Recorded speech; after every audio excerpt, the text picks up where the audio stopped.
Studio के अंदर आने से पहले ही आचार्य महामंडलेश्वर लक्ष्मी नारायण त्रिपाठी जी द्वारा मुझे पता चला 2025 का नेशनल ट्रांसजेंडर पर्सन अवार्ड मुझे मिला। और यहाँ तक जर्नी मतलब एक सिंपल सागर से आज मैं national transgender person of the year बनी हूँ। शिवलक्ष्मी जी, दश महाविद्यालय के बारे में अगर बात करते हैं, कहाँ से इसको शुरू करें? जो क्वेश्चन है, जहाँ से उत्पत्ति हुई वहीं से शुरू होती है दश महाविद्यालय। जो माता सती ने एक रूप लिया था पार्वती का, माँ पार्वती के स्वरूप से माँ काली उत्पन्न हुई और माँ काली से ही उत्पत्ति हुई दश महाविद्यालय। अब जैसे इसमें आप वशीकरण के बारे में कह रहे हैं, वशीकरण इज नॉट स्मॉल, वो सिद्ध करना इतना आसान नहीं। जैसे आपने आत्माओं की बात की, तो ये सारी चीजें भी सही है, इसके बारे में भी थोड़ा व्यूअर्स को बताइए। मृत्यु के बाद की भी एक दुनिया है। थोड़ा दिल्ली में जाइए, वो अंजलि गर्ग माता बनी हुई घूम रही थी, अभी 2-4 लोग आए उसको डंडे डंडे से मार दिया। कहाँ गई माँ काली?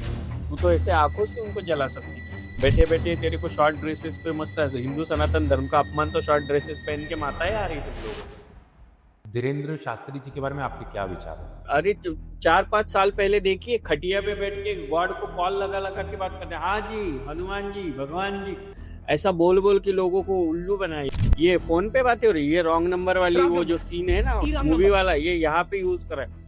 खुद अनिरुद्धाचार्य जो है, मैं उनका बहुत मतलब मर्यादा से ये नाम ले लूं, आप एक कथाकार हो, आपको ये समझना चाहिए कि आप लोगों को बता रहे हो कि माँ बाप सब सर्वश्रेष्ठ होते हैं और आपके ही पिताजी ऑनलाइन पे बैठ के आपके ही बारे में गंदी गंदी बातें बता रहे हैं, आप वहीं पे आपके पिताजी को डांट रहे हो। तो पंडित मिश्रा मुझे ये दिखा दे कौन से शास्त्र में शिवाय नमस्तुभ्यम मंत्र का उच्चारण। हिंदू सनातन धर्म जब जब बदनाम हुआ है तब तक मेरी आवाज बहुत बड़ी है। नमस्ते दोस्तों, welcome back to another episode on sunny side. आज के हमारे एपिसोड में हमारे साथ महामंडलेश्वर डॉक्टर स्वामी शिवलक्ष्मी नंदगिरी जी हैं, जिनसे हम दश महाविद्यालय और तंत्र साधना के बारे में बहुत कुछ जानेंगे। ये सारी चीजें हम लोग बहुत कुछ यूट्यूब पे देखते भी हैं तंत्र के बारे में, और बहुत सारी कहानियां भी सुनी है। इन चीजों को डिटेल में जानते हैं, इनका अर्थ समझते हैं और इनका सिग्निफिकेंस समझते हैं कि आज के टाइम में ये कितने रिलेटेबल है। डॉक्टर स्वामी जी, अब मैं क्या आपको डॉक्टर स्वामी बोलूं कि एज यू विश? आप मुझे शिवलक्ष्मी भी बोल सकते हो, स्वामी जी भी बोल सकते हो, एज यू विश। ओके, तो शिवलक्ष्मी जी, फर्स्ट ऑफ ऑल बहुत बहुत स्वागत है आपका स्टूडियो में। आपका जय श्री महाकाल, ओम नमो नारायण। आपका बहुत बहुत धन्यवाद कि सनी साइड अप पॉडकास्ट ने मुझे इस काबिल समझा कि मैं यहाँ आकर हमारे शास्त्रों में लिखी कुछ बातों का, लोगों के दिल में जो सवाल है उसका मैं लोगों को डिटेल में डीपली नॉलेज दे सकूं। Thank you so much. Shivalakshmi ji, questions तो करेंगे, थोड़ा सा आप अपनी स्पिरिचुअल जर्नी के बारे में बताइए कि आपका ट्रांसफॉर्मेशन, आपके थोड़ा सा आप चाइल्डहुड बताइए और थोड़ा सा आपकी स्पिरिचुअल जर्नी जो आपने एलिवेट की उसके बारे में बताइए। जी, सभी को पता है कि सागर मंथन एक दुहेरी जीवन प्रवास नाम से मेरी एक बुक भी आ रही है, जिसमें मैंने अपनी लाइफ की पूरी जर्नी बताई है। एक्चुअल में मैं एक मिडिल क्लास फैमिली में जन्म हुआ था, लेकिन धीरे धीरे मम्मी ने भरतनाट्यम कथक क्लासेस लगाए, फिर जो होता है ना वो एक लहजा आता है बॉडी में, वो आता गया। छक्का गुड़ मामू से धीरे धीरे फिर मम्मी पापा के गुजरने के बाद डांस टीचर बनना, फिर एक टीचर बनना, MA BEd कंप्लीट करके एक स्कूल में टीचर की जॉब करना। और उसी वक्त ऐसा लगना कि ये सब किस लिए हो रहा है, कि आज मेरी जो चाल ढाल है वो तो लोगों के लिए लेडी वाली है, लेकिन मैं हूं तो एक आदमी। इट मीन्स कि मेरे अंदर कुछ अलग है जी। तो मैंने समझा कि अब सागर को, जो मेरा पहला नाम था, कि सागर को इस बॉडी में सागर बन के जीने का कोई अधिकार नहीं है, क्योंकि ये सागर वाली कोई फीलिंग ही नहीं रखता है। तो ये शिवलक्ष्मी वाली फीलिंग बन गई। और तभी नागपंचमी के दिन मेरा नामकरण हुआ मेरे गुरु द्वारा शिवलक्ष्मी, और तभी से उसके बाद मेरा ट्रांसफॉर्मेशन हुआ 2017 में, और उसके बाद मैं किन्नर अखाड़े में महंत बनी। और धीरे धीरे मेरा जो भी स्पिरिचुअल काम है, धर्म के प्रति जो भी जागरूकता लोगों में है, हिंदू सनातन धर्म जब जब बदनाम हुआ है तब तक मेरी आवाज बहुत बड़ी है। और वो आगे चलते हुए अंतर्राष्ट्रीय किन्नर अखाड़ा ने, श्री पंचदशनाम जूना अखाड़ा ने उसी धार्मिक कार्यों को देखते हुए मुझे महामंडलेश्वर बना दिया, और घोषित होकर मैं महामंडलेश्वर होते हुए हिंदू सनातन धर्म के जो काम है प्रचार प्रसार के वो कर रही थी, इसीलिए नेपाल फाउंडेशन की तरफ से मेरे स्पिरिचुअल जर्नी के लिए मुझे डॉक्टरेट भी मिली। देन आफ्टर मैं दश महाविद्या, तंत्र साधना, इन सारी चीजों में रिसर्च कर रही थी और अभी एक तीसरी डॉक्टरेट के पीछे लगी हूँ कि चाइल्ड साइकोलॉजी क्या है, जो समाज में जो बच्चे हैं उनको हमारे प्रति किस तरह से ट्रीट किया जा रहा है, या फिर ये न्यू जेंजी वाला जो जमाना है, हमारे पुरखों ने उनको जो जो बताया है आज वो जेंजी वाले एक्सेप्ट कर रहे हैं कि हम उनको हमारे तरीके से अगर सब कुछ बताए या फिर उनको हमारे बारे में अगर डिटेल में सारी इंफॉर्मेशन मिले तो शायद वो समझ पाएंगे कि हम भी एक ह्यूमन बीइंग है और वो हम लोगों को उनके साथ जॉब्स का, स्कूल का, कॉलेज का या फिर सारी चीजों का जो भी हक है वो दिला पाएंगे। और आज पॉडकास्ट में बैठी हूँ तो मुझे बहुत गर्व और बहुत खुशी महसूस हो रही है कि पॉडकास्ट स्टूडियो के अंदर आने से पहले ही आचार्य महामंडलेश्वर लक्ष्मी नारायण त्रिपाठी जी द्वारा मुझे पता चला कि इस साल का 2025 का नेशनल ट्रांसजेंडर पर्सन अवार्ड मुझे मिला। और यहाँ तक जर्नी मतलब एक सिंपल सागर से आज मैं national transgender person of the year बनी हूँ। ये बहुत स्ट्रगलिंग था।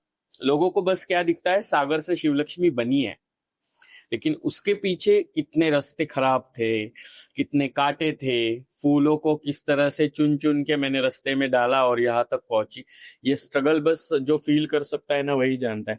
सारी ट्रांसजेंडर कम्युनिटी जानती है कि यहाँ तक पहुंचना बहुत ही मुश्किल था, लेकिन बाबा महाकाल की कृपा देखिए, गुरु की आशीर्वाद देखिए कि मैं बहुत ही सिंपल तरीके से अभी सामने दिख रही हूँ, लेकिन बहुत स्ट्रगलिंग के बाद महामंडलेश्वर डॉक्टर शिवलक्ष्मी बन पाई। जी हाँ, यानी बहुत कलरफुल और बहुत सारा एक्सपीरियंस आपने ऑलरेडी, अप्स एंड डाउन्स बहुत देख चुके हैं ऑलरेडी लाइफ में। शिवलक्ष्मी जी, दश महाविद्या के बारे में अगर बात करते हैं तो इसके बारे में थोड़ा सा आप एक थोड़ा सा एक्सप्लेन कीजिए कि कहाँ से इसको शुरू करें। जो क्वेश्चन है जहां से उत्पत्ति हुई वहीं से शुरू होती है दश महाविद्या। एक्चुअल में अभी अभी क्या हुआ है, लोग जो भी यूट्यूब पे या फिर वो कोई ऐप आया है एनपीटी जीपीटी वाला कुछ है ना, उस पे देख देख के लोगों को क्या हुआ है कि अलग अलग तरह की भ्रांतियां लोगों में पैदा हुई। लेकिन अगर हम शास्त्रों का अभ्यास करें और शास्त्रों के अनुसार दश महाविद्याओं को समझने की कोशिश करें तो दश महाविद्याओं की उत्पत्ति सती माता जी से है। सबसे पहले भगवान शिव शंकर की पत्नी माता सती, उनका यज्ञ में आहुति हुआ दक्ष राजा की यज्ञ में। उसके बाद यज्ञ की आहुति के बाद उनके शरीर के 51 जगह पे जो जो पार्ट्स गिरे वहां पर उनकी 51 शक्तिपीठ बनी। अब कुछ सुश्रुत संहिता का या फिर कुछ पुराणों का अगर अभ्यास करें तो उसमें 64 शक्तिपीठ से यानी 64 शक्तिपीठ भी कहा गया है। ये आगे चल के जो माता सती ने एक रूप लिया था पार्वती का, माँ पार्वती के स्वरूप से माँ काली उत्पन्न हुई और माँ काली से ही उत्पत्ति हुई दश महाविद्याओं की। अच्छा, है ना। तो माँ काली से ये सारी विद्याएं आ गई। तो फिर माँ काली, माँ तारा, षोडशी, भुवनेश्वरी, चिन्नमस्ता, धूमावती, बगलामुखी, मातंगी और कमलात्मिका, इस तरह से 10 विद्याओं का अलग अलग तरह से लोगों में अलग अलग भ्रम फैल गया कि ये किस तरह से है और इसको किस तरह से समझना चाहिए। माँ काली से उत्पत्ति ये 10 महाविद्या एक रहस्य है, एक गूढ़ है लोगों के लिए। ये रहस्यमयी ऐसी जर्नी है कि शास्त्रों में जो बताया गया उसको आज फॉलो नहीं किया जा रहा है। हर एक उठ के बोल रहा है कि मैं तांत्रिक हूँ, हर एक उठ के बोल रहा है कि मैं दश महाविद्या में ये कर रहा हूँ, मैं 10 महाविद्याओं की मैंने ये सिद्धि प्राप्त कर ली। फिर 10 महाविद्याओं में अलग अलग जो विद्या है, जैसे माँ काली या माँ तारा से आप सोचो तो उसमें स्मशान से रिलेटेड बहुत सारी विद्याएं है। तो फिर उसी में आ जाता है अघोर साधना जी। लेकिन लोगों को दश महाविद्या और अघोर में फर्क नहीं पता है। लोगों को पहले समझना चाहिए कि उसी से रिलेटेड भैरव साधना है, भैरवी तंत्र साधना है, उसी में काली तंत्रा है, काली तंत्रा से ही श्मशान विद्याएं आई, श्मशान विद्याओं में ही अघोर साधनाओं के बारे में लिखा गया।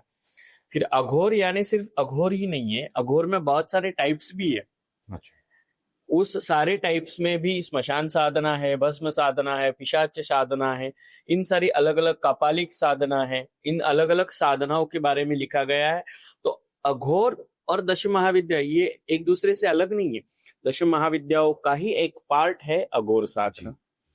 फिर उसी साधनाओं में आगे चल के जब बगलामुखी माँ शत्रु पीड़ा के बारे में बात करो, धनाकर्षण के बारे में बात करो, तो दश महाविद्याओं में ये षटकार आ गए, षटकर्म जिन्हें कहा जाता है, जैसे मारण, मोहन, उच्चाटन, वशीकरण, इन सारे बातों के बारे में बोला गया।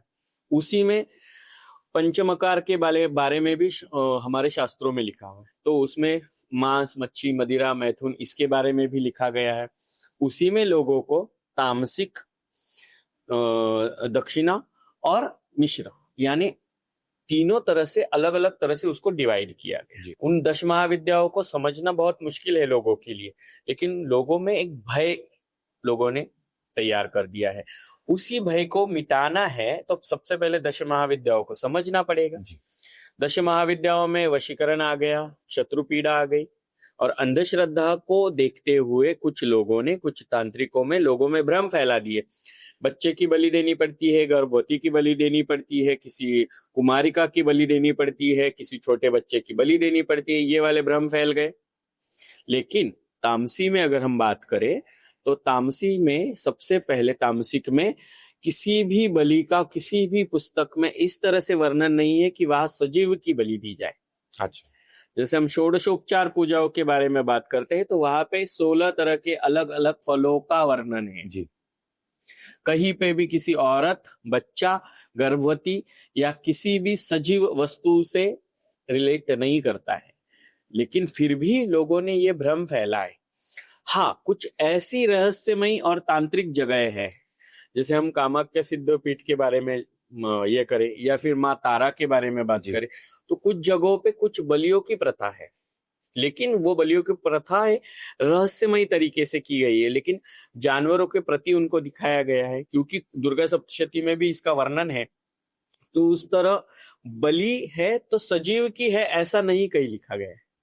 लोग बताते हैं कि दुर्गा सप्तशती में बलि के बारे में बोला गया, लेकिन वैसा कुछ नहीं। मांस, मच्छी, मदिरा ये तो भोग वस्तुएं हैं जी, जो प्रसादी में या फिर किसी पिशाच या तंत्र के लिए यूज किए जाने वाली चीजें हैं। लोग कहते हैं कि मैं आज सिद्धि प्राप्त कर लिए, लेकिन एक मंत्र को 36 लाख बार, 11 लाख बार, करोड़ों बार बोल के उसका अनुष्ठान बार बार करना पड़ता है, तब वो मंत्र एक सिद्ध होता है।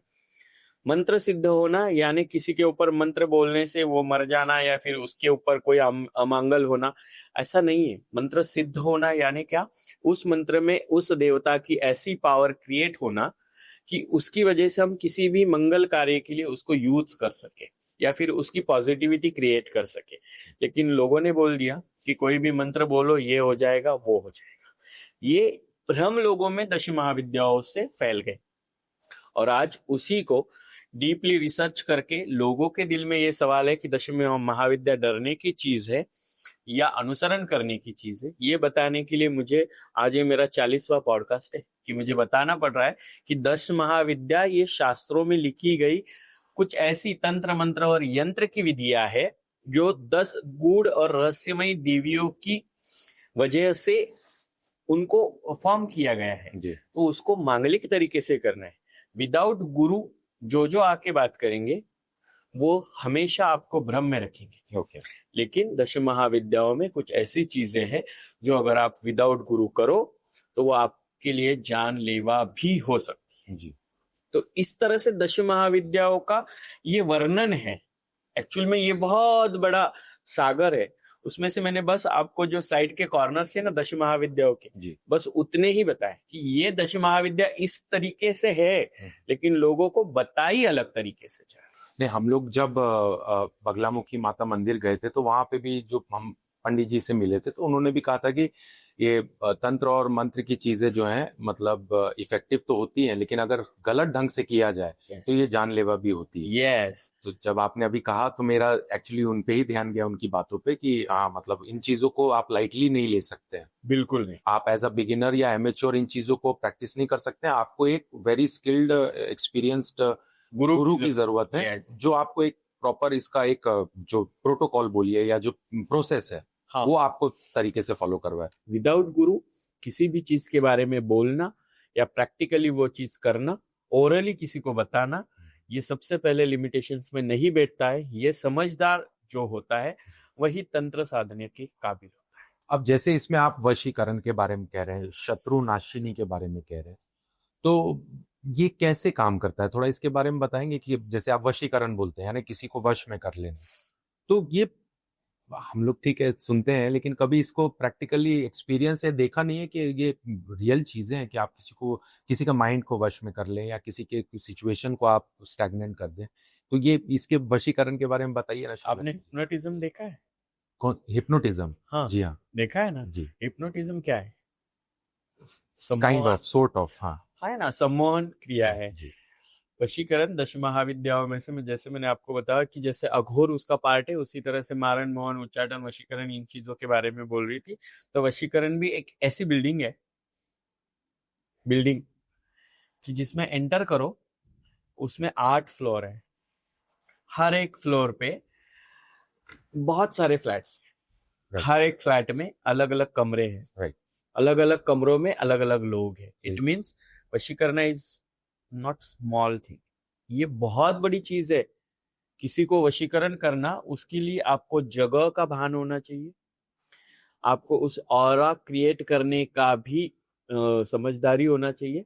देन आफ्टर आप वशीकरण की तरफ बढ़ते हो, उस वशीकरण प्रक्रिया के लिए आपको जो मंत्र जाप करना है या जो मंत्र सिद्ध करना है, वो सिद्ध करना इतना आसान नहीं। ये बहुत ही अलग और एक्सट्रीम लेवल में ये बहुत चीज अलग है। लेकिन सबसे पहले समझे कि वशीकरण क्या है। वशीकरण यानी किसी व्यक्ति के माइंड को डाइवर्ट करना। हाँ, डाइल्यूट करे या डाइवर्ट करे, बांधना। और उस व्यक्ति के माइंड को हम अपनी कंट्रोल में करते हैं, हमारे दिल की जैसे उस व्यक्ति से कार्य करवाना जी, यानी वशीकरण हो जी। गया। तो हिप्नोटिज्म में भी सेम थिंग होती है, बिल्कुल। है ना।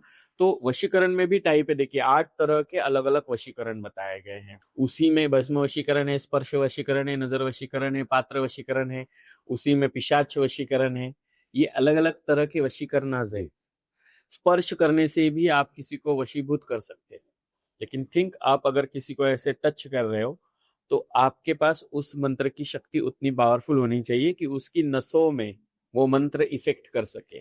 देन आफ्टर वो बॉडी में आपके जाएगा, देन आफ्टर आपकी माइंड को वो सेट कर पाएगा और आपको कंट्रोल कर पाएगा। ये स्पर्श वशीकरण में है। पात्र वशीकरण में आपने बहुत बार सुना होगा कि द्रव्य वशीकरण यानी पात्र वशीकरण जो किया जाता है, पानी या फिर किसी भी चीज में आपको कुछ खिलाया जाता है। आपने सुना होगा कि इसको ये खिला दिया, उसको वो खिला दिया, उसको ये हो गया, उसके साथ वो वशीकरण हो गया उसका। ये है वशीकरण, पात्र वशीकरण। इसमें आपको इतनी पावरफुली उस मंत्र को सिद्ध करना होता है। उस मंत्र को आप उस पानी में या फिर उस जो भी द्रव्य पदार्थ है उसमें आपको उस तरह से कन्वर्ट भी करना होता है कि ये उसमें जाए, और उसके बाद अगर केतन जी आप वो पानी पीते हो तो आप वशीभूत होते हैं। ये इतना सिंपल नहीं है। लोगों को बस 11,000 में वशीकरण, 51,000 में वशीकरण ये बहुत सिंपल लगता है। बिल्कुल नहीं, उसके लिए एक वेदिक सचती है। कुछ पट बनाए जाते हैं, कुछ यंत्र बनाए जाते हैं, कुछ यंत्रों के सहायता से और मंत्रों की सहायता से उस तंत्र को किया जाता है। यानी यंत्र और मंत्र की सहायता से जो वेदी सचती है, जो अनुष्ठान होता है, जो ऑरा क्रिएट होता है, उसको तंत्र प्रक्रिया से करना यानी तांत्रिक प्रक्रिया से करना यानी वशीकरण करना होता है। लोगों को वशीकरण के टाइप्स नहीं पता है, लेकिन वो कहते हैं कि हम वशीकरण कर लेंगे। मैं उनको बहुत बार कहती हूँ कि कैमरा में आंखें मिला के बोल रही हूँ, मुझे भी वशीकरण करो, कि हम भी समझे आप लोगों को क्या आता है। बहुत गिने चुने लोग हैं, उनको पता है कि वशीकरण ऐसे बैठ के होने वाली चीज नहीं। कुछ थोड़े से लोग हैं जिनको लगता है कि वशीकरण एक रहस्यमय प्रक्रिया है, उसको रहस्य ही रखना चाहिए। लेकिन बहुत सारे लोग हैं जो बाजारों में बैठे हैं और 11-11 हजार में वशीकरण कर रहे हैं।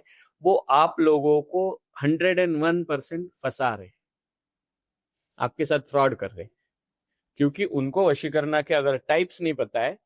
स्पर्श वशीकरण क्या होता है, दृष्टि वशीकरण क्या होता है, पात्र वशीकरण क्या होता है, पिशाच वशीकरण क्या होता है, ये टाइप समझना चाहिए।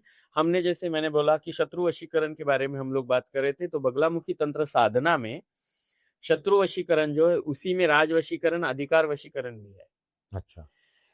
हम किसी को शत्रु को वशीकरण करना चाहते हैं तो उसके लिए उस तंत्र और उस मंत्र का उतना उच्चारण और उस ऑरा का क्रिएट होना भी जरूरी है। वो ऐसी एक वेदी सस्ती है जिस वेदी पे आपको लाखों रुपए का खर्चा हो जाता है, उसके बाद उस व्यक्ति को किसी प्रतिमा में आप पहले लाते हो जी। या फिर उस व्यक्ति को सोई हुई अवस्था में उस प्रतिमा में आप कन्वर्ट करते हो, देन आफ्टर आप उस व्यक्ति पे वशीकरण कर सकते हो। ये बैठे बैठे ऐसे वशीकरण कर सकते। तो ये बगलामुखी माता मंदिर वगैरह में तो 11,000, 6,000, 16,000, 51,000 की पूजा ही चलती है। पूजाएं चलती है, उसको कहते हैं अनुष्ठान, शत्रु निवारण अनुष्ठान। अच्छा। मतलब कुछ ऐसे, मैंने जैसे कहा ना वैदिक में है कुछ सारी तंत्र प्रक्रियाएं कि अनुष्ठान होते हैं, शत्रु निवारण अनुष्ठान होते हैं, कुछ होम हवन और प्रक्रियाएं दी गई है तंत्र साधना में जो वैदिक तरीके से की जाती है, जिसमें कुछ मंत्रों का उच्चारण जोर से करना होता है और आहुति देनी होती है जी। उसके बाद वो जो ऑरा क्रिएट होता है ना, वो आपके माइंड को सेट करता है। हमेशा याद रखें कि जब भी हम किसी होम में आहुति देते हैं, हवन में आहुति देते हैं, उस वक्त हम घी का यूज करते हैं, 52 तरह की उदियों का यूज करते हैं। 52 ऊद होते हैं, ऊद अलग अलग तरह के, 52 ऊदों के नाम भी लोगों को नहीं पता होगी। जैसे मसनिया ऊद होता है, नरकिया ऊद होता है, अलग अलग तरह के ऊद होते हैं। उसी में भीमसेनी कपूर भी आता है। वो 52 तरह के ऊदों को मिक्स करके उनकी भी आहुति दी जाती है। वो एक तरह के ऐसे ज्वलनशील पदार्थ है जो जड़ी बूटियों से युक्त है और वो हमारे नेचर में पाए जाते हैं। कुछ पेड़ों की खालों में पाए जाते हैं, कुछ पेड़ों के नीचे, कुछ पेड़ों में आने वाले, कुछ पत्तों में आने वाले, ऐसे कुछ चीजें हैं जिसको होम में आहुति दिया जाता है। और वो होम जब हमने कपूर देखा है कि कपूर अगर हम घर में जलाते हैं तो एक अलग तरह की फीलिंग होती है। कपूर हमारे माइंड को क्या करता है, शांत करता है। उसी तरह से ये 52 ऊद अगर होम में आहुति में जाते हैं तो वो उस जगह पे ऐसी कुछ प्रक्रियाएं हो जाती है, हवा के साथ उसका इस तरह से मिलन होता है कि वो प्रक्रियाएं आपकी स्मेलिंग से आपके माइंड तक जाती है और आपके माइंड में एक तरह से ऐसी एनर्जी आ जाती है कि नहीं, अभी आई एम सेफ।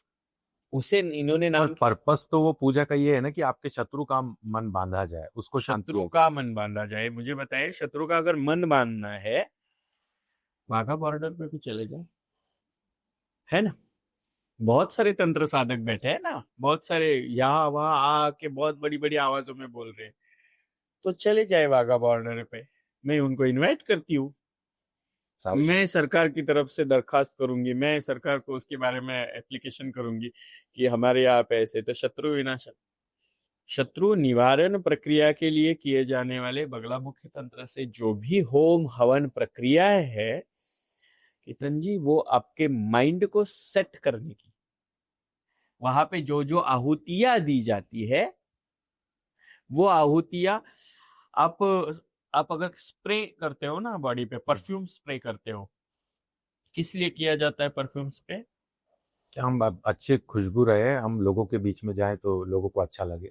हाँ, अगर वही आप अपने बदन पे गोबर लगा के जाओ या फिर आप अपने बदन पे लहसुन घस के जाओ जी, लोगों में चिढ़ तिरस्कार हो जाएगा, अरे कैसी स्मेल आ रही है। बिल्कुल सेम थिंग यहाँ पे है। होम हवन प्रक्रियाओं में जिन चीजों की आहुति दी जाती है उनसे जो धुआं क्रिएट होता है, उस धुएं से आपके माइंड को सेट किया जाता है। हनुमान जी आना पॉसिबल ही नहीं है, फिर भी उसमें हनुमान जी आ रहे, वो दीवारें तोड़ रहा है, वो नारियल फोड़ रहा है, वो लोगों को बता रहा है उसमें से छुआरे निकल रहे हैं, उसमें से शक्कर निकल रही है, उसमें से कुमकुम निकल रहा है। तो ये बचपन में हमको स्कूल में सिखाया था, हम थर्ड या फोर्थ स्टैंडर्ड में थे ना, वो नारियल में सिरिंज से डालना, ये हमको बचपन में सिखाया था। ये अभी लोगों पे यूज कर रहे हैं और लोग भी कितने पागल की तरह ये सारी चीजें सह रहे हैं। इन सारे बाबाओं का स्टिंग ऑपरेशन होना चाहिए। अगर कोई भी ऐसा, मैंने अभी तो 2-3 न्यूज चैनल के साथ टाई अप हुआ है मेरा, ऐसे बाबाओं का स्टिंग ऑपरेशन मैं करना चाहती हूँ, क्योंकि मुझे देखना है इनमें सच में महाकाली आती कि जिसमें कुछ औरतों में महाकाली आ रही। वो अभी थोड़ा दिल्ली में जाई, वो अंजलि गर्ग माता बनी हुई घूम रही थी, अभी 2-4 लोग आए उसको डंडे डंडे से मार दिया। कहाँ गई महाकाली? तू तो ऐसे आंखों से उनको जला सकती। बैठे बैठे भरे दरबारों में तूने लोगों को दिखाया है कि यहाँ आग लग गई, वहां आग लग गई, और तेरे ही लोग आग लगाएंगे। लोग पागल है। ये सारी चीजों के बारे में बोलना पड़ेगा। बिल्कुल। वो एक दरबार, ओम साई कालका वाली दरबार लगा के बैठी है, बाबू मैं ये श्रृंगार नहीं लूंगी, बाबू मेरे अंदर माता आती। बैठे बैठे तेरे को शॉर्ट ड्रेसेस पे मस्त है। हिंदू सनातन धर्म का अपमान तो शॉर्ट ड्रेसेस पहन के माताएं आ रही तुम लोगों को। रास्ते से चलते चलते जीन्स टी शर्ट पे इसके बाल घूम रहे। वो ये बना जटाएं बना लिया और थोड़ी सी बालों को झटका दे दिया तो इनमें माताएं नहीं घुस सकती। बहुत सारी आ रही। वो गाजियाबाद में जाइए, वो नजफगढ़ में जाइए, वहां पे भी ये, हरियाणा में थोड़ा सा घुसे, नोएडा की तरफ जाइए, हमारे एमपी में देखिए, राजस्थान में तो जगह जगह पे बाबा लोग बैठ गए।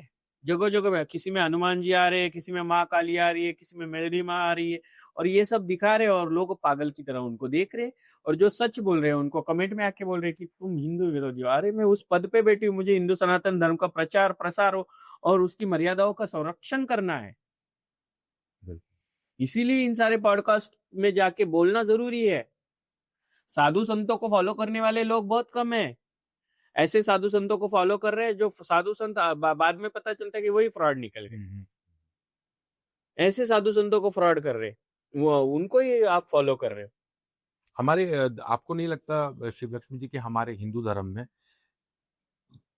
चीजों को बॉयकॉट करना या चीज गलत है उसको सीधा पिन पॉइंट करना, क्योंकि कई बार हम देखते हैं कि आजकल तो सोशल मीडिया आ गया है कि किसी में माँ दुर्गा आ रही है, किसी में आप जैसे बताए कि हनुमान जी आ रहे हैं।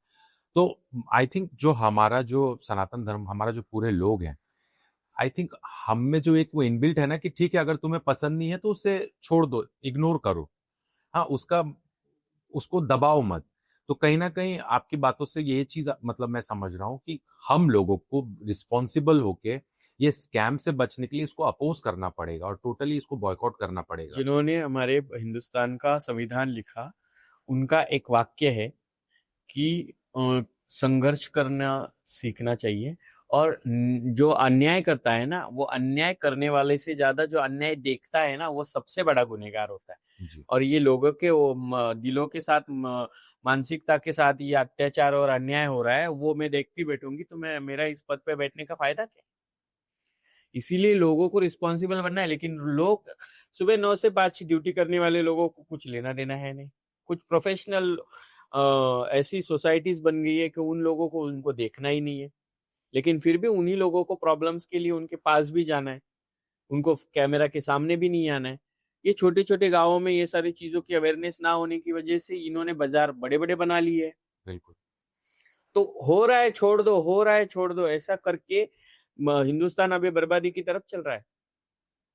कि जो हिंदुस्तान, जो हमारा भारत देश, भारतवर्ष, भारत खंड के नाम से जाना जाता है, जो हमारे संस्कृति को रिप्रेजेंट करता है, हमारे संस्कारों को रिप्रेजेंट करता है, बाहर के लोग हमारे यहाँ से संस्कृति लेके जा रहे हैं। यहाँ पे जीन्स टी शर्ट आ रहा है, वहां पे साड़ियां, नौवारी साड़ियां आ रही है विदेशों में। मैंने देखा है वहाँ फॉरेन कंट्रीज में बहुत सारे, Malaysia, Singapore, Nepal, Thailand, in Canada में जाइए, यूके में जाइए, या फिर आप ब्रिटिशर्स को देख लीजिए, अमेरिकन को देख लीजिए, आप वहाँ पे देखिए, वहाँ पे उन्होंने ऐसे मंडल, संस्कारों के मंडल बना रखे कि जहाँ पे साड़ियाँ पहनते हैं, यहाँ का कल्चर वहाँ फॉलो करते हैं। जहाँ पे गणेश फेस्टिवल्स होते हैं, जहाँ पे हर एक तरह से रिचुअल्स को फॉलो किया जा रहा है। और हमारे यहाँ पे क्या किया जा रहा है, सामने गणपति बप्पा को उठा के लेके जा रहे हैं, और हम मस्त खम्भों की खम्भों, दारू के साथ उनको बदनाम कर रहे हैं। विसर्जन की प्रक्रिया पानी में बाबा देखिए जरा, अभी 2-4 दिन जो विसर्जन हुआ है, विसर्जनों में मूर्तियों के हाल देखिए। हर जगह पुलिस लगती है विसर्जन में आजकल, तो विसर्जन बहुत बड़ा इवेंट हो गया है ना। तो यही है, सनातन धर्म को इवेंट बना रहे हैं हम लोग। लेकिन सनातन धर्म अपने आप में एक बहुत बड़ी चीज है, उसको समझ नहीं रहे हम लोग। अभी नवरात्रि आएगा, सारे जेंजीज मस्त पैकी गरबा के लिए तैयार होंगे। कौन रोज उठ के माता के पास जाता है? कितनों के उपवास होते हैं। ठीक है, मैं नहीं कहूंगी कि आप व्रतों में रहो, लेकिन उतने दिन आप उतने 9-10 दिन दशहरे तक, आप घट स्थापना से दशहरे तक आप अपने आप को कितना कंट्रोल रखते हो? कितनी बार नवरात्रियों में आपने सुना है कि पंडालों के पीछे रेप हुए? कितनी बार आपने सुना होगा कि नवरात्रियों में लड़कियां घर जाते जाते उनके साथ में गलत प्रसंग हुए हैं? बिल्कुल। तो ये भाव रखते हो आप हिंदू सनातन के? एक तरफ आप गरबा ड्रेसेस पहनोगे और आप घाघरा चोली पहन के गरबा करोगे, और दूसरी तरफ आप दारू पी के डांस करोगे। गणपति बप्पा तो एक सात्विक है, सात्विक भाव है, जनेऊ दाहरी है, गणाधिपति गणनायक है। उनके सिवा कोई शुभ कार्य शुरू नहीं होता है। और ये उन्हीं के विसर्जनों के लिए मस्त पे की दारू पी पी के गंदे गंदे गानों पे डांस करे। मैंने कल देखा आते आते मुन्नी बदनाम हुई पे गणपति बप्पा का विसर्जन हो रहा है। बग बग सके गुबु गुबु वाजते गणपति बप्पा के सामने नाचा जा रहा है। ये बदनामी नहीं है? तभी कोई कुछ नहीं बोलेगा, तभी तो धड़क धड़क से डांस हो जाएगा लोगों में। यानी लोगों को बोलना चाहिए, बोलो। एक गणेश मंडल को मैंने रुका के बोला है कि ये गणपति बप्पा को फॉलो करने का तरीका नहीं है। आप भजन लगाओ, भजन लगा के डांस करो। आप डीजे लगाने से ज्यादा आप रास्ते से चलो, आप ढोल या मृदंग बजाते चलो और उस गणपति बप्पा को भजन के साथ लेके जाओ। गणपति बप्पा के पंडालों में उनके स्टेज के नीचे वो जुआ खेल रहे, दारू पी रहे। अभी देखिए कुछ पंडाल उखड़े हैं, वहां पे बियर की बोतल्स पड़ी हुई है। और यही लोग बोलेंगे कि आप गलत हो, आप नहीं बोल सकते हो। ये नहीं, आप कहाँ हो? कहाँ पे हिंदू धर्म को फॉलो किया जा रहा है? उसको फॉलो करना और उसका संरक्षण करना ही जिम्मेदारी है हमारी सब सनातनों की। वो नहीं करोगे तो जिंदगी में कुछ नहीं कर पाओगे। जिनको 33 करोड़ और 33 कोटि में फर्क नहीं पता है, वही लोग कमेंट में आके भौंकेंगे। उनका स्ट्रेस लेवल खत्म हो जाता है और वो कहीं बोल नहीं पाते, वो कमेंट्स में आके बोलते हैं। बिल्कुल। 0%, 1% या 2% लोग ऐसे हैं कमेंट सेक्शन में, हर जगह पे, सोशल मीडिया पे, जो सिर्फ मजाक उड़ाने के लिए बैठे हुए। उनको जिंदगी में वो कुछ नहीं कर पाते, लेकिन उनको इन सारी चीजों के बारे में कमेंट्स में आके बोलना है। इसका अर्थ क्या है? हम खुद हमारे धर्म को बर्बाद कर रहे हैं। इसीलिए हम लोगों को चुप नहीं बैठना है, बोलना है। अब जब तक बोलेंगे नहीं तब तक धर्म को संभालेंगे नहीं। तो शिवलक्ष्मी जी, हमने वशीकरण पे भी बातें की और शत्रु नाशिनी के ऊपर भी आपने बताया। तो ये तो वन ऑफ द पार्ट्स है दश महाविद्याय के। तो बाकी चीजें जैसे कि हम कहते हैं कि सुनते हैं, हम लोग कहते नहीं है कि इसने जिंद बांध के रखा है, इसने भूत बांध के रखा है, इसको तो सारी बातें भूत से पता चलती है, कोई आत्मा है जो इन्हें सारी इंफॉर्मेशन देती है। कर्ण पिशाचिनी नाम है उसका। उसको कर्ण पिशाचिनी कहते हैं। तो इसके बारे में सुना तो बहुत है, तो इसके बारे में भी थोड़ा अगर आप बताएंगे तो अच्छा लगेगा। हाँ, जैसे दश महाविद्याओं में ही भैरवी तंत्र है जी, या फिर दश महाविद्याओं में भी कुछ ऐसी ऐसी तांत्रिक प्रक्रिया है जिसमें अप्सरा, गंधर्व, यक्षिनिया, कर्ण पिशाचिनिया, जिंद, लिलीपुट्स, जिनको हमारे यहाँ मराठी में चेड़ा कहते हैं, जिसको यहाँ पे छोटा बच्चा जो होता है, अच्छा, वो, उसके बाद में बहुत सारे पिशाच, अतृप्त आत्माएं, ये पॉसिबल है उनको कैच कर सकते हैं, है ना। अच्छा। उसके लिए अलग तरह से सिद्धियां होती है और उन सिद्धियों को प्राप्त करना होता है। लेकिन आजकल लोग कहते हैं कि मैंने कर्ण पिशाचिनी सिद्ध कर ली, या फिर मैंने यक्षिनी, गंधर्विनी, या फिर कोई अप्सरा, कोई किन्नरी, ये सिद्ध कर ली। तो ये अभी के जमाने में पॉसिबल नहीं है। बहुत सारे गिने चुने लोग हैं जिनको ये, मतलब उनके पास ये हासिल है कि वो ये कर सकते हैं। वशीकरणों में या अघोर साधनाओं में हमने बात की पिशाच वशीकरण की, है ना। तो उस पिशाच वशीकरण का मतलब ही है कि आप किसी भी अतृप्त आत्मा, किसी भी अतृप्त यक्षिनी, गंधर्विनी या किन्नरी या फिर किसी भी कर्ण पिशाचिनी जैसी ऐसी कुछ चीजें हैं जो आपको हेल्प करती है तांत्रिक साधनाओं से सिद्ध करने के बाद कि आप कोई कार्य कर पाए, या फिर वो आपको कार्य करने के लिए हेल्प करती है।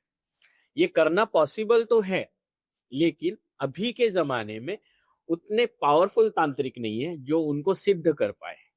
अच्छा। बहुत कम गिने चुने तांत्रिक है जो ये सिद्ध कर पाते हैं।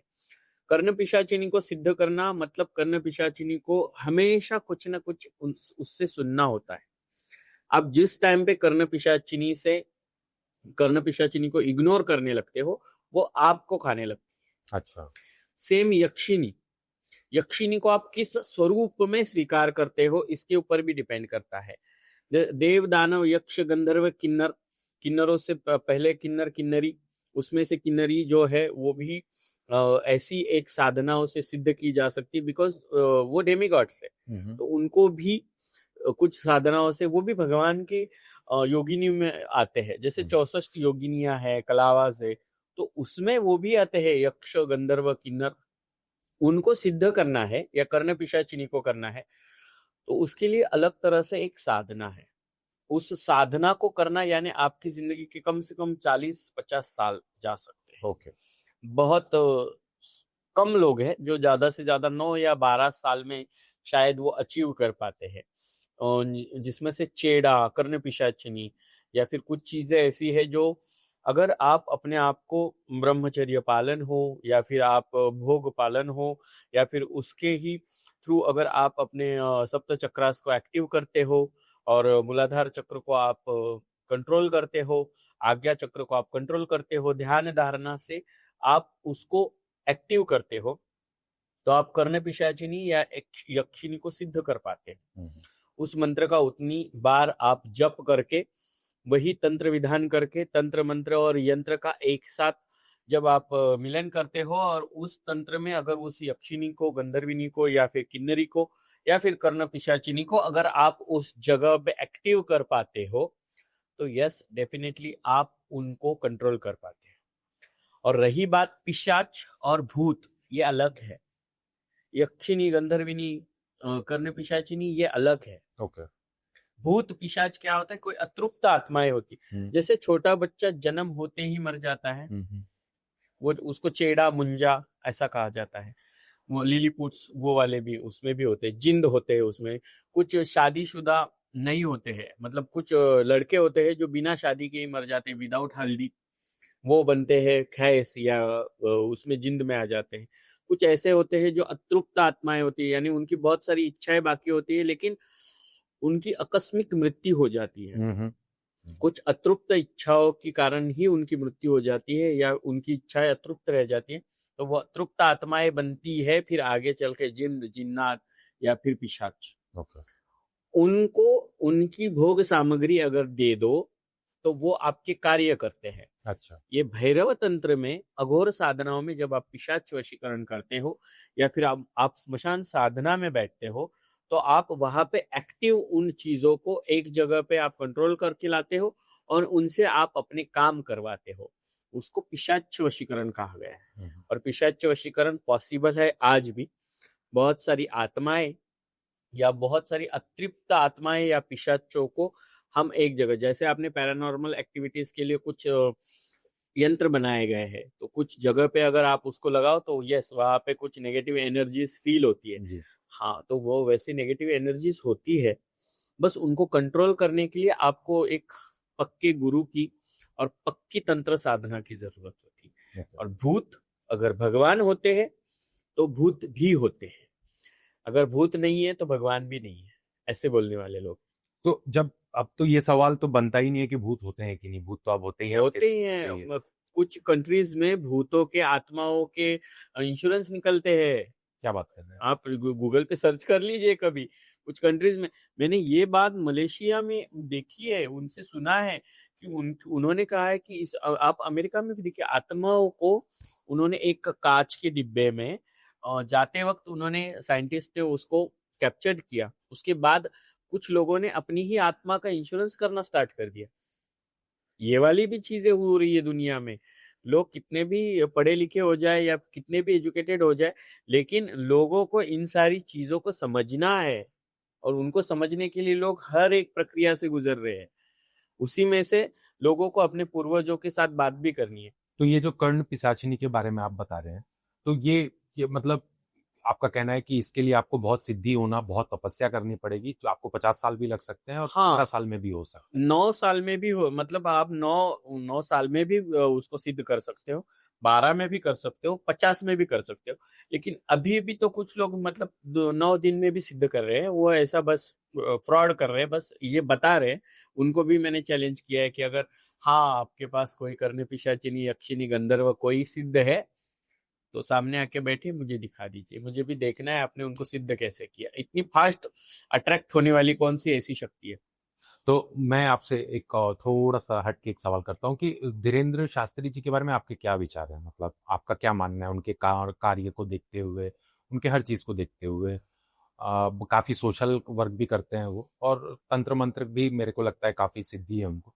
उनके बारे में आपका क्या ऑनेस्ट ओपिनियन है? सिद्धि विद्याओं के बारे में नहीं बोलूंगी मैं, क्योंकि वैसा कुछ नहीं है उनके पास। अच्छा। हाँ, और कर्ण पिशाचिनी वाली बात भी फेक है। आपने सुना होगा फेस रीडिंग होता है, जी। उसी तरह से कुछ चीजें ऐसी अभी घटित हो रही है। कुछ लोग मेरे पहुंचे थे बागेश्वर धाम में, वहां जाके कुछ लोगों ने कुछ चीजें पता की है। अच्छा। तो पहले ही बाहर ही आपसे बात हो जाती है, और अंदर आके फिर वो बात करते करते वो कुछ चीजें हो जाती है और वो लिखी जाती है। वो कोई कर्ण पिशाचिनी नहीं बताती, वो आपके फेस रीडिंग से, या हर एक, देखिए ना, हर एक घर में एक प्रॉब्लम है। शरीर की समस्या है, पारिवारिक समस्या है, पैसों की दिक्कत है, या फिर कुछ ऑपरेशन की दिक्कत है, शादी से रिलेटेड प्रॉब्लम से, इसी प्रॉब्लम से रिलेटेड प्रॉब्लम चल रहे हैं, और उसी को लिख लिख के लोगों को उल्लू बनाया जा रहा है। अच्छा।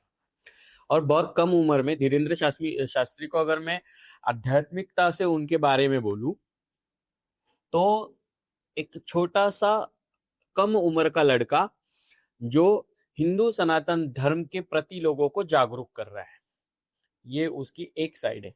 और दूसरा, ये जो चिट्ठियां लिख लिख के पर्चे निकाल निकाल के उल्लू बना रहा है, तो ये खुद हिंदू सनातन धर्म को जागरूक भी कर रहा है और हिंदू सनातन धर्म का अपमान भी कर रहा है।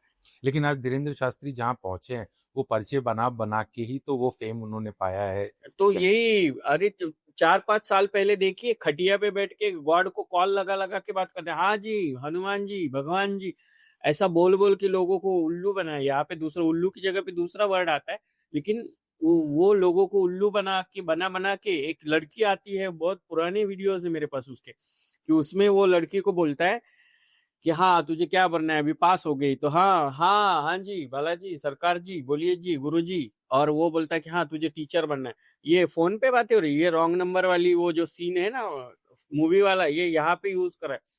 अरे खटिया पे बैठ के तूने अपने ऐसे पैर पसारे धीरेन्द्र शास्त्री ने, कि धीरेन्द्र शास्त्री अभी लोगों को खटियाओं पे सुला रहा है, यहां तक उसकी औकात चली गई है।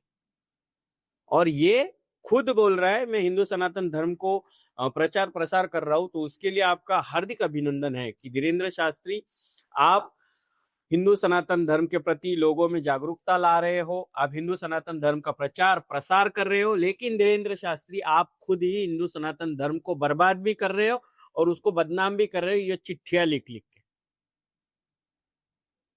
उनके दोनों पहलू है, और दोनों पहलुओं से वो इस तरह से लोगों में पहुंच रहे। कुछ 4-5 पॉलिटिकल लोगों का हाथ थाम के कुछ बड़ी जगह पे पहुंच गए, तो वो बड़े बाबा बन गए। हाँ, सोशल वर्क करते हैं ना, तो वो सोशल वर्क सभी लोग कर रहे हैं। अभी वो सोचने वाला वर्क कर रहे हैं कि कौन सा वाला कर रहे हैं, ये जब वहां से गुजरेंगे तभी लोगों को पता चलेगा। लेकिन बहुत सारे स्टिंग ऑपरेशन हुए उनके बारे में, उनमें वो फेल साबित हुए हैं आज तक। अच्छा। लेकिन बस दिखाया जा रहा है, एक बार कोई व्यक्ति फेमस हो जाता है ना, तो उसके बारे में कोई कुछ भी बोले, वो बस बढ़ता रहता है। और वही कहते हैं कि आप जलन बरकरार रखो, हम अपना जलवा बरकरार रखेंगे। लेकिन आपका जलवा ही था नहीं कभी। आप खुद लोगों के दरबार देख देख के खटिया से गद्दियों पे आके बैठ गए हो। ये उनको समझना चाहिए कि अभी उनका उम्र छोटा है, और उनको समझना है कि हिंदू सनातन धर्म का प्रचार प्रसार करके आपको लोगों में जागरूकता लानी है, ना कि चिट्ठियां बना। वो चिट्ठियां बनाना बंद कर दे, पर्चे फाड़ना बंद कर दे। वो चिट्ठियां बना बना के, पर्चे फाड़ फाड़ के लोगों में एक तरह से अंधविश्वास भी फैला रहे कि मैं माइंड रीड कर सकता हूँ। नहीं, तो कहीं ना कहीं आपको नहीं लगता है कि हमारे लोगों को इस अंधविश्वास बोलिए या इन इन चीजों से थोड़ा सा अब कहीं ना कहीं तो ये बोलना पड़ेगा कि नहीं भाई बहुत हो गया, अब इन चीजों को बॉयकॉट करना चाहिए सिर्फ। देखिए, आस्था और अंधविश्वास ये दो अलग चीजें हैं। लोगों को किसी को अगर आप आस्था से पूजने जाते हो तो वहां पे बैठा हुआ जो व्यक्ति है वो आपको अंधविश्वास की खाई में ढकेल देता है। और हम लोग जो बॉयकॉट करने के लिए जाते हैं ना, हम ही लोग वापस वहां से लोगों को बाहर खींच खींच के हम ही लोग उनको बड़ा कर देते हैं। बॉयकॉट किसको करना चाहिए? उनके विचारों को करना चाहिए, ना कि उनकी गद्दियों को या फिर वो फैला रहे भ्रमों को। उनके विचारों को बॉयकॉट करो। मतलब उन्होंने कुछ बोल दिया, बहुत सारे कथाकार है वो मतलब मजाक बन रहा है, हिंदू सनातन धर्म का मजाक बन रहा है। यही बैठ बैठ के बोलेंगे, यही बैठ बैठ के करेंगे। और कुछ कथावाचकों ने तो पूरे हिंदू सनातन धर्म की इज्जत निकालने पे काम चालू कर दिया उन्होंने। अब वो कब क्या बोल रहे हैं उनको खुद समझ में नहीं आ रहा है। खुद अनिरुद्धाचार्य जो है, मैं उनका बहुत मतलब मर्यादा से ये नाम ले लूं, आप एक कथाकार हो, आपको ये समझना चाहिए कि आप लोगों को बता रहे हो कि माँ बाप सब सर्वश्रेष्ठ होते हैं और आपके ही पिताजी ऑनलाइन पे बैठ के आपके ही बारे में गंदी गंदी बातें बता रहे हैं। आप वहीं पे आपके पिताजी को डांट रहे हो। आपके पिताजी वहां आपके आश्रम में आपके पिताजी के साथ जाति हो रही है, उनके साथ अन्याय हो रहा है और वही दिखाया जा रहा है। वो खुद बैठ के बता रहे। और अनिरुद्धाचार्य जी गद्दी पे बैठ के लोगों को बता रहे कि आप अपने माता पिता को भगवान मानिए। अब इसी से मुझे याद आता है कि मैंने प्रदीप मिश्रा जी का भी देखा था, जैसे चिट्ठियों की बात करते हैं, धीरेन्द्र शास्त्री का जैसे चिट्ठी से बहुत फेमस हो गए, तो मैंने इनका भी देखा था मिश्रा जी का कि एक लेडी बीच में उठती है 50,000 लोगों या मे बी 25,000 लोगों के बीच में खड़ी होती है और उनसे ये बात करते हैं कि मैंने तुम्हें पिछले साल जो जल दिया था वो जल पीने के बाद क्या तुम्हें पुत्र हुआ? तो वो लेडी वहां से बताती है कि हाँ मुझे पुत्र हुआ। तो वो एक पर्चा निकालते हैं जिसमें वो कहते हैं कि ये पर्चा मैंने इस लेडी को 1 साल पहले ही देके रखा था कि तेरे साथ ये होगा, और मैंने उसे गंगा जल दिया था या कुछ कोई जल दिया था पीने के लिए। तो सियोर वाले जी हाँ, पंडित जी हाँ, मिश्रा जी ने किया था। मिश्रा जी का ये वो एक कथावाचक है, वो किसी पद पे विराजित व्यक्ति नहीं है। उनका भी ये देख चुका हूं। कथावाचक जो है ना, कथावाचकों की जिम्मेदारी है हिंदू सनातन धर्म का रक्षण करना। कथावाचकों की जिम्मेदारी है लोगों में आस्था और अंधविश्वास का जो खाई है ना उसको दूर करके आस्था की तरफ मोड़ना, श्रद्धा क्या है बताना। और ये कहा कौन से शास्त्र में? पंडित मिश्रा मुझे ये दिखा दे कौन से शास्त्र में शिवाय नमस्तुभ्यम मंत्र का उच्चारण है, कहाँ पे लिखा गया है कि शिवाय नमस्तुभ्यम करे। लोग आते हैं श्री शिवाय नमस्तुभ्यम श्री, कहाँ से आया? ये उन्होंने खुद लिखी है किताब।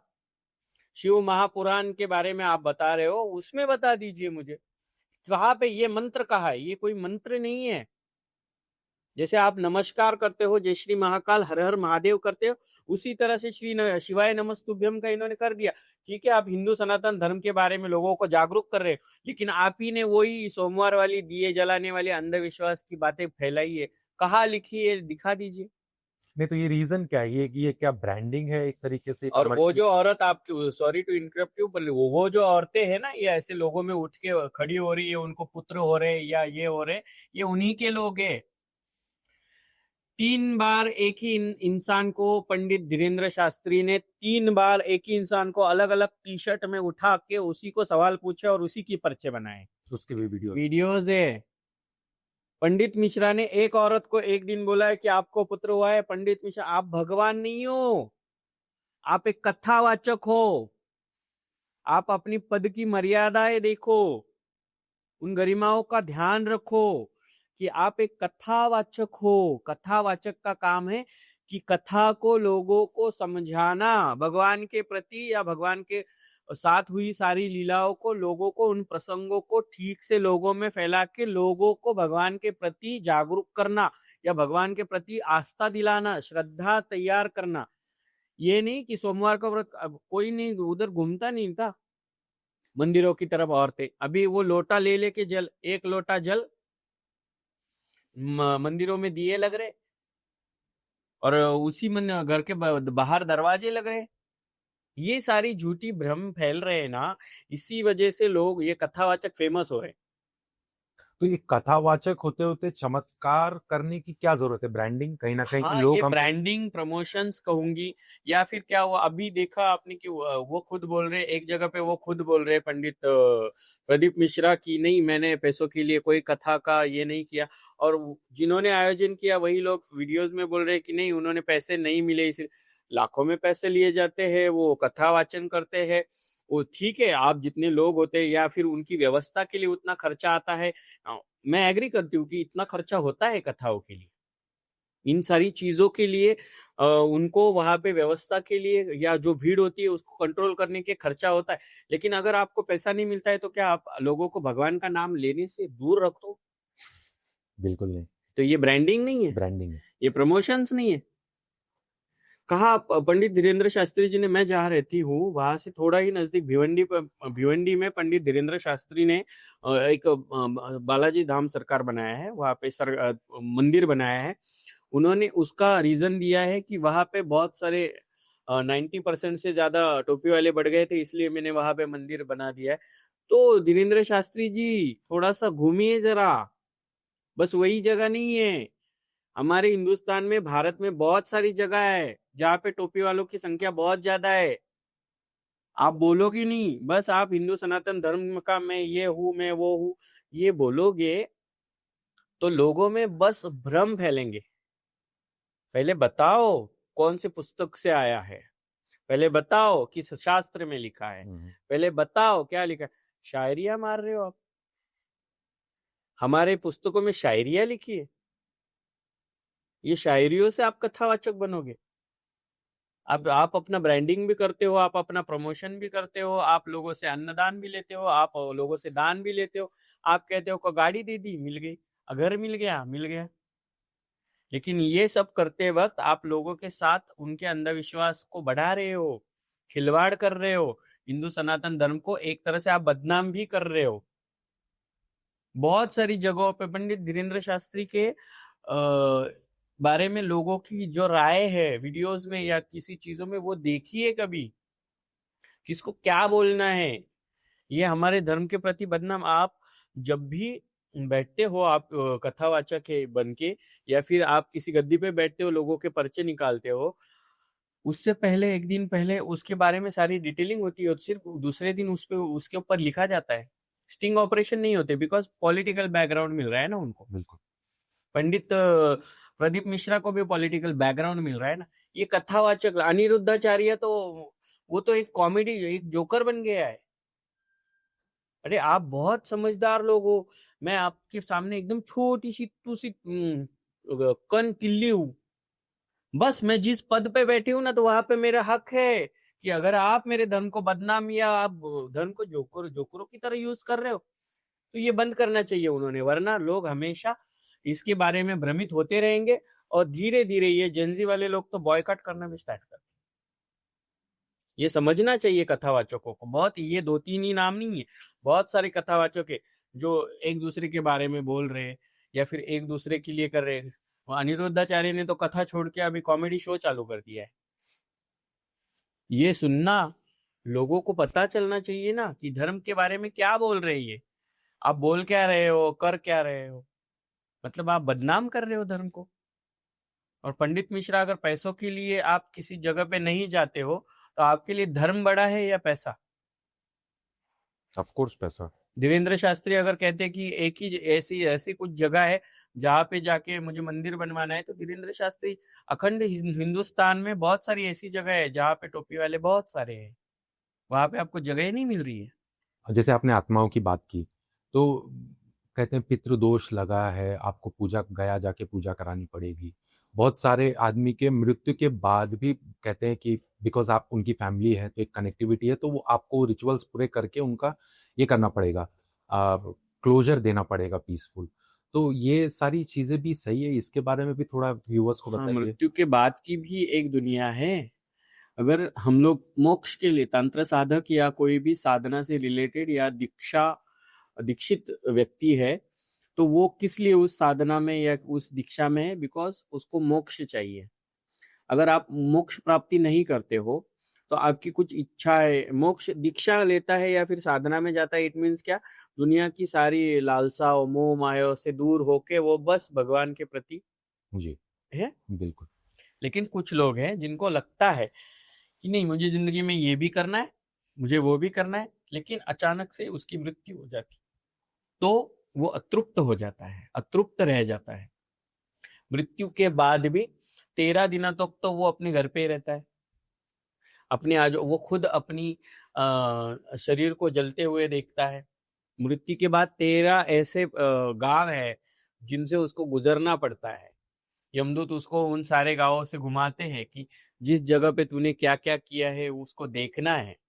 उसके बाद जब तक उसको 13 दिनों तक, जब तक हम लोग खाना नहीं देते 13वीं का, तब तक तो वो 13 दिन भूखा ही होता है।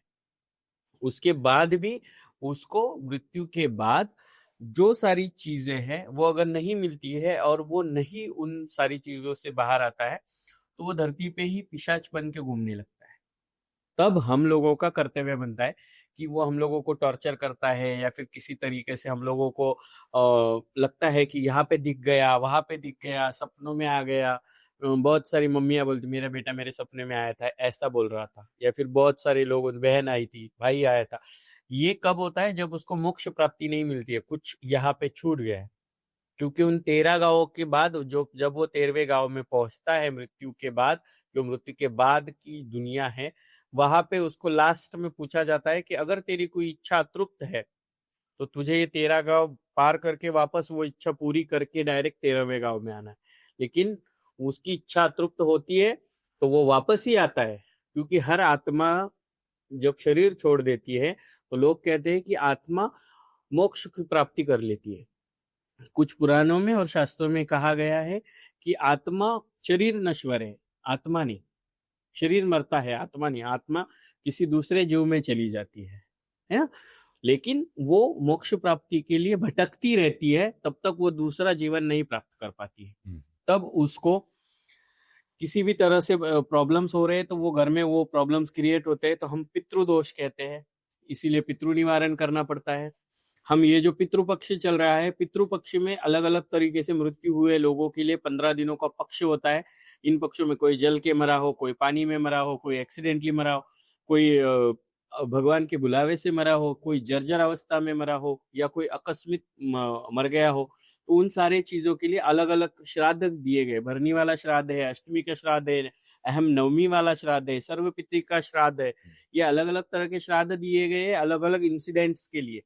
वो लोग अतृप्त रह जाते हैं अगर उनको वो भी नहीं मिलता है। 13वीं का खाना, पिंडदान या फिर पितृपक्ष में उनको नहीं मिलता है तो वो लोग अतृप्त रह जाते हैं। वो लोग पिशाच बन के हमारे आजू बाजू घूमते हैं, एक नेगेटिव एनर्जी क्रिएट करते हैं। तब हम लोग डिप्रेशन में जाते हैं, तब हमें पितृदोष होता है और हमारे फैमिली को वास्तु दोष भी होता है, या फिर हमारे फैमिली में हम त्रिपिंड श्राद्ध करवाना पड़ता है। काल सर्प योग से रिलेटेड होता है, शादी से रिलेटेड प्रॉब्लम, लग्न योग सिद्धि पूजा करवानी पड़ती है।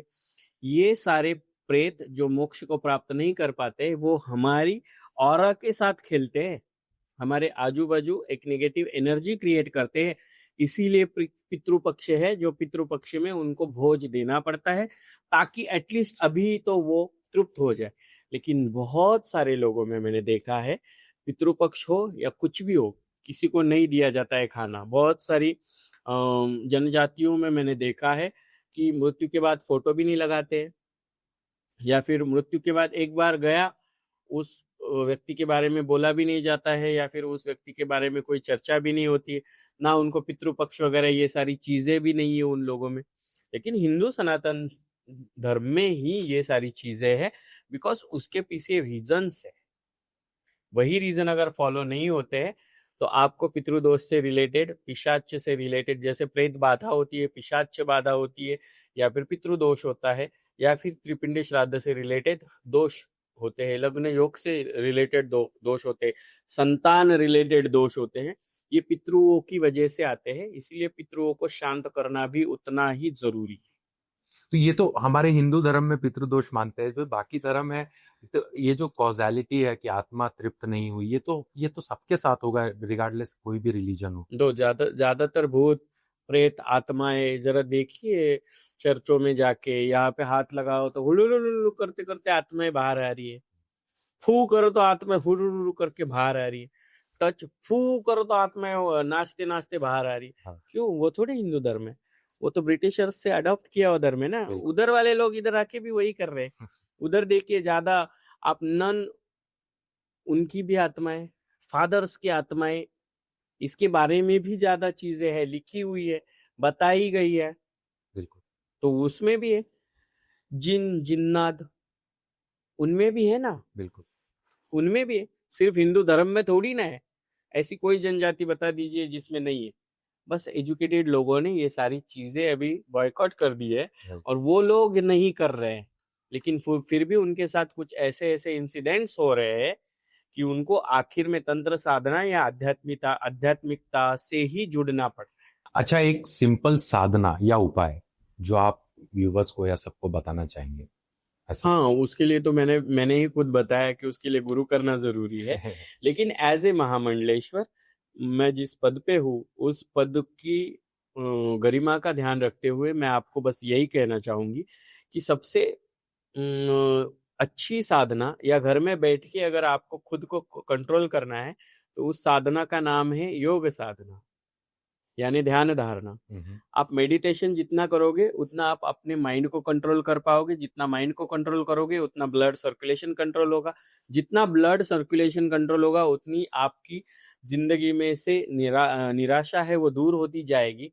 और ये सारी चीजें अगर दूर होती है तो आप एक खुशहाल जिंदगी जी पाओगे।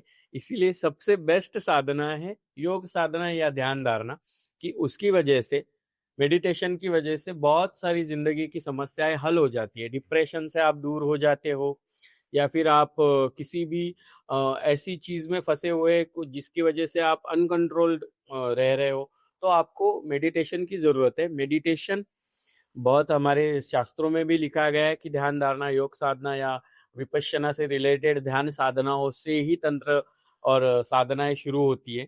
किसी भी चीज के लिए तपश्चर्या जरूरी है, और तपश्चर्याओं की शुरुआत ही सबसे पहले ध्यान से होती है। बिल्कुल। तो सबसे सिंपल, और जिस जगह पे आप बैठे हो उसी जगह पे बैठ के आप ध्यान धारणा कर सकते हो। अगर किसी मंत्र उच्चारण का आपको करना है तो सबसे सिंपल हमारा निराकार मंत्र है ओम।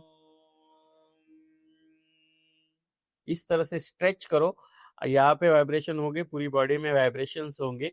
आप नीचे अच्छी सी जगह बनाओ जहाँ पे अच्छा आसन बना के बैठो, वही आपका यंत्र होगा। आप बैठोगे वो आपकी साधना होगी, और आप जो बोलोगे वो आपका मंत्र होगा, ताकि आप तंत्र, मंत्र और साधना तीनों को एक साथ खुद को कंट्रोल करने के लिए यूज कर पाओगे। बाकी गुरु मर्यादाओं की वजह से बहुत सारी चीजें हैं जो मैं आपसे शेयर नहीं कर पाती हूँ, लेकिन फिर भी आप लोगों को अगर कुछ प्रॉब्लम्स है तो आप कमेंट्स में पूछ सकते हो, जरूर मैं नेक्स्ट टाइम फिर से आपसे मिलूंगी। ऑलराइट गाइस, आज के एपिसोड में इतना ही। शिव लक्ष्मी जी से मिलकर बहुत अच्छा लगा, बहुत कुछ सीखा, और एक जो मैसेज मेरी तरफ से आप सबके लिए है कि ठीक है, भगवान में विश्वास रखना भी अच्छा है, आस्था रखना भी अच्छा है, लेकिन जो भगवान के प्रचारक हैं उन्हें भी सही तरीके से पहचानना जरूरी है कि किन लोगों को हमें फॉलो करना चाहिए और किन्हें हम लोगों को एक्चुअली इग्नोर करना या उनकी आइडियोलॉजी को बॉयकॉट करना चाहिए। तो आज के एपिसोड में इतना ही, फिर मिलेंगे गाइस। लेकिन जाने के पहले शिव लक्ष्मी जी का आप सबके लिए एक लास्ट मैसेज। जय श्री महाकाल, ओम नमो नारायण। जिंदगी में आए हो तो जिंदगी में आस्था और विश्वास, इन चीजों को समझिए। और आस्था और विश्वास को जिस दिन आप समझ पाओगे उस दिन आपको मातृ देवो भव, पितृ देवो भव का अर्थ समझ में आएगा। क्योंकि इस दुनिया में लाने वाली माता ही आपके लिए भगवान है, और इस दुनिया में आपको चलना सिखाने वाले पिता ही आपके लिए सब कुछ है। तो मातृ देवो भव, पितृ देवो भव, इस मंत्र का जाप कीजिए और जिंदगी में सक्सेसफुल बनिए। लेकिन उनको संभालिए, ना कि वृद्धाश्रम भेजिए, तभी आप एक इंसान बन पाओगे। हर हर महादेव, जय श्री महादेव। हर हर महादेव।